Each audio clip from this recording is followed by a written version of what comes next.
Hey everybody, it's time for comma rule number 9! Woo woo! So comma rule number 9 says, use a comma to interrupt direct quotations or before and after direct quotations. So this is with dialogue, when you have people talking back and forth, okay? There are a couple things you need to know when it comes to dialogue and commas. One, a dialogue tag is the part that tags who or what said something. For example, Sunny barked. Miss Holder mentioned. Miss Wynn questioned. Karen screamed. Karen demanded. We try to steer clear of the word said, okay? Spice it up a little.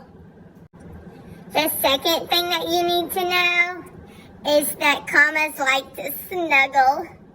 Yeah, they like to snuggle. They snuggle up to the letter right in front of them. Why is that important, you ask?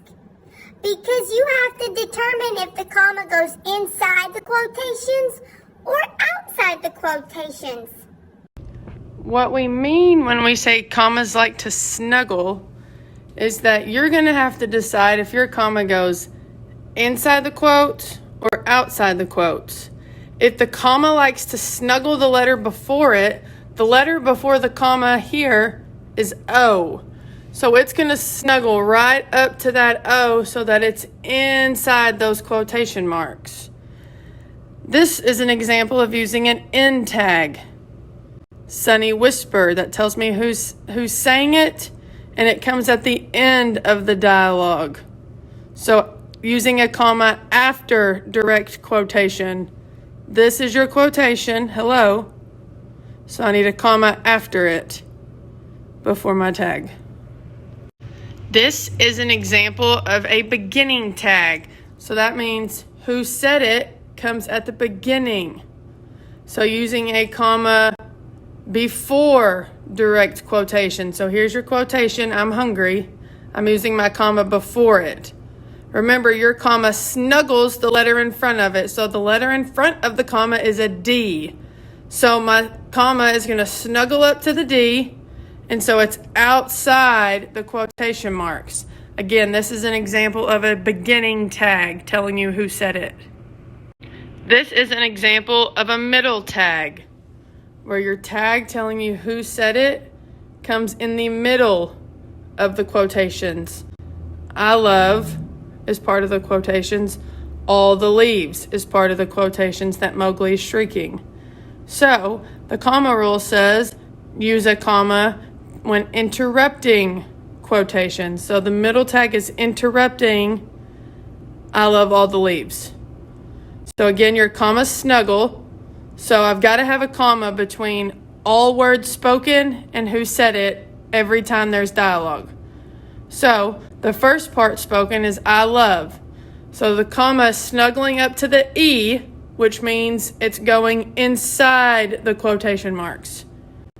On this side, the comma is snuggling up to the D, which means it's outside these quotation marks. Again, this is a middle tag. So as a recap, you use a comma when you have interrupting quotations and before and after quotations, okay? So again, quotations are words people are saying. You have 3 types of tags. A beginning tag, where it tells you who said it first. A middle tag, where it tells you who said it in the middle of the thought. Or an end tag, where it tells you who said it at the end of the quotations. Use a comma to interrupt direct quotation. Let me show you on the screen. For example, I want, Sunny started, a tasty treat. Come closer. Use a comma right before direct quotation. For example, Edie meowed, comma, I love you. Okay, come back just a second. Use a comma after direct quotation. For example, love my toys, comma, Mowgli screamed.